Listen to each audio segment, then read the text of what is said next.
Gittin Daf Pei Gimel begins with a lengthy brisa discussing four Talmidei Chachamim who had kasha on the shita of Rabbi Eliezer, which we've seen in the last Mishnah, and the Gemara will break down the brisa and go through it step by step.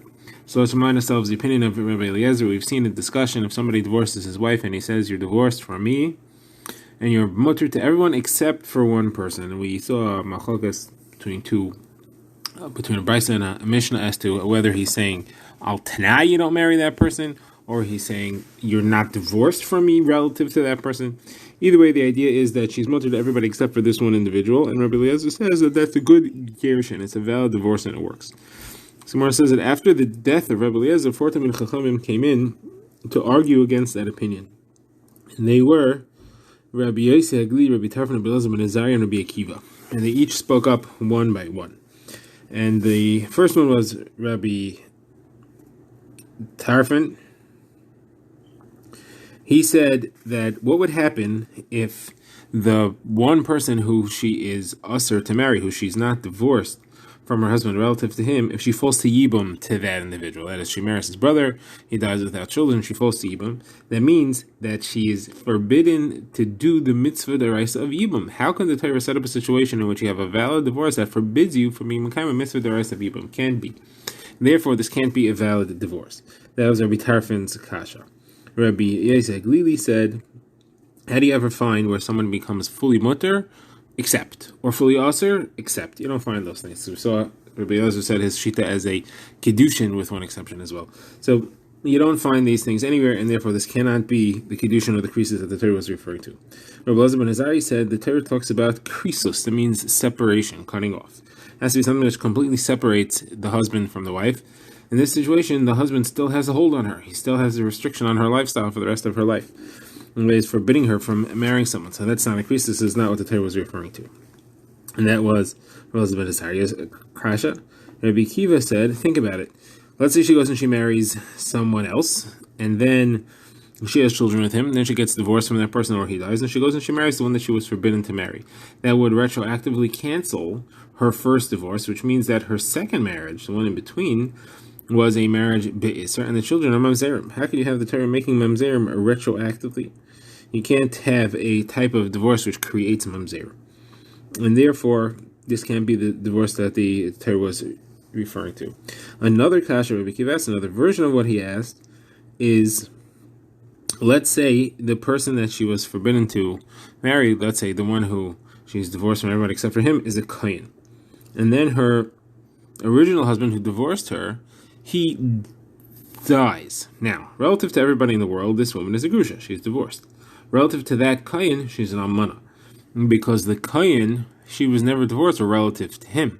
And then her husband died, so she became an almana relative to him. Now, she's still going to be asked to marry him, because since she's a grusha relative to everybody else, this kohen can't marry her even though she's an almana to him. She's too much, she has the label of grusha on her. So if that's true, so think about it the other way. As long as the husband was alive, that means that she was an Ashes Ish relative to this guy. So you want to say relative to this guy, he's an Ashes Ish, that shouldn't aser her and everybody else. If the fact that relative to some people she was a grusha doesn't let her marry the kohen, the fact that before that, relative to this person, she was an Ashes Ish, certainly wouldn't let her marry anybody else. So again, this cannot be the krisus that the Torah was referring to. So these are the four kashas that were asked. Rabbi Shua spoke up and he said, you can't ask kashas after the death of the lion. It could be that if Rabbi Elazar would be here, he would answer all of you. Now, the Gemara comments, Rava said, there's an answer to all these kashas, except for that of Rabbi Elazar ben Azariah, that this is not a real krisus. There's no answer to that. The Gemara quotes a brisa that comments on this also, where Rabbi Yossi said, I see the opinion of Rabbi Elazar ben Azariah over the opinion of all of them. Now the Gemara is going to analyze the brisa, and the Gemara is going to go through what those kashas could have been. The Gemara first analyzes the kasha of Rabbi Tarfon. Rabbi Tarfon's kasha was, let's say she falls to yibum to this person that she's usher to, she won't be able to do yibum, so it comes out that we are uprooting the mitzvah of yibum. So the Gemara says, first of all, he's uprooting the mitzvah of yibum. What did he do? He didn't uproot anything. He just divorced his wife with a tanai, not to marry this individual. He did not speak to the yibum at all. So the Gemara says, okay, no, what we mean is that he's making a condition which ends up uprooting the mitzvah of Yibum. For instance, he's making a condition. He should have told her not to marry the brother. I mean, he told her not to marry this guy. You want him to say another person should marry, not this guy, not his brother. Like, how are you blaming him? Are you blaming the original Megarish for the situation that happened here? He didn't do anything. So Gemara says, no, okay, but he's causing a situation to occur where the mitzvah of Yibum is uprooted. So Gemara says, causing's not a problem either. Let's say, would you say that it's forbidden for somebody to marry his brother's daughter? Because if he's going to die without kids, then his brother will have a mitzvah Yibum on his own daughter. And he won't be able to do that because she's an erba, so you're going to uproot the mitzvah Yibum. We have no such halacha. There's no isser to cause a situation where Yibum can't be. So why is this a problem? The Gemara says this is the kasha, this is the pircha that we have on Rabbi Tarfon's argument against Rabbi Eliezer's opinion. Now the Gemara just wants to point out, how did Rabbi Tarfon understand Rabbi Eliezer's halacha? Was he talking about the case where the original Megarish said, you are divorced from me except relative to that person, relative to me not divorced?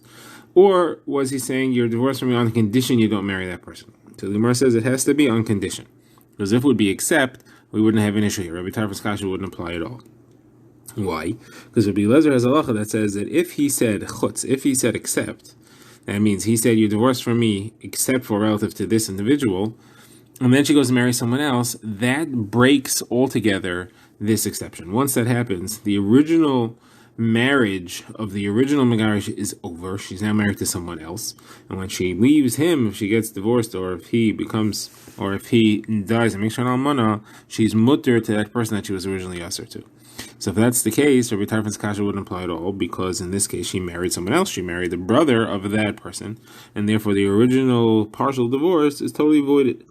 So Rabbi Tarfon had to understand that Rabbi Eliezer was talking about condition, where he said that you're divorced from me on the condition you'll marry that guy. That condition still stands, and if she were to fall to even to that person, that would invalidate her original divorce and make her original marriage to the second person void. The original marriage to the brother who just died void, and therefore she would never fall to even. So either way, she can't do even.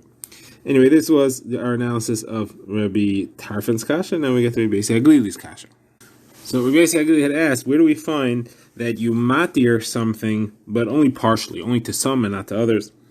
So Gemara says, what kind of kasha is that? You find many situations where you have that. And then Gemara is going to go through a number of examples and narrow down what Rabbi Haglili was asking. So first of all, the Gemara says you find truma and kachim, which are mutter to kahanim and also to Yisraelim. So certainly you find things which are mutter to some and not to others. Gemara says, no, we're talking about woman situation. We're talking about an halachas ishus. So the Gemara says, okay, so you have the Isser of Arayas. A person is mutter, a woman is mutter to most people, and she's also to her father, her brother. So Gemara says, no, we're talking about through marriage. Where do you find a marriage that creates a partial Isser? So Gemara says, what do you mean? You find that too. An ish is ish. A married woman is mutter to her husband and also to everybody else. So Gemara says, that is the kasha on Rabbi Haglili. Now the Gemara says, what was Rabbi Haglili's understanding of Rabbi Eliezer? Was he talking about where the man made an exception to the divorce, he made a condition that she's not allowed to marry? So when it says, it's got to be that he was understanding that it was an exception to the divorce. Because if it would just be a condition, and she's not usher to anybody, she's allowed to marry, she's allowed to have beer with whoever she wants. It's only the marriage that's the problem. So therefore, you couldn't say that it was partially mutter and partially usher. He has to be understanding that it's a partial divorce, and he's saying that relative to this person, you're not divorced at all, and therefore, of course, there is an Isser Bia. Right now we get to Rabbi Akiva's kasha. Now, as we saw, Rabbi Akiva had two kashas, so we'll deal with them one at a time, and then we'll deal with whether he was learning chutz or almanah. So the first kasha that Rabbi Akiva asked was, you could have a situation where you'll make mamzerim retroactively, that is, if you retroactively go ahead, and she marries someone else, and then she leaves that man, and then she goes and she marries the person that she was forbidden to marry, that would make a situation where her middle marriage was a marriage be'isser and the children of mamzer. So Mr. Zakash is obviously that there are many such conditions. There are many ways you can make a condition on a gerushin. You can make a condition on things which could be canceled after the marriage. So it is highly possible, even without this case, it is highly possible that you'll have a marriage which becomes voided after she married someone else. And we don't have a problem with those, so we shouldn't have a problem with this either. That was the first kasha. Now the second kasha is that If the person that she was forbidden to marry was a kohen, then she wouldn't be able to marry the kohen because there are other people she's divorced relative to the other people, even though she's not divorced relative to him, assuming that the original Megarish had died.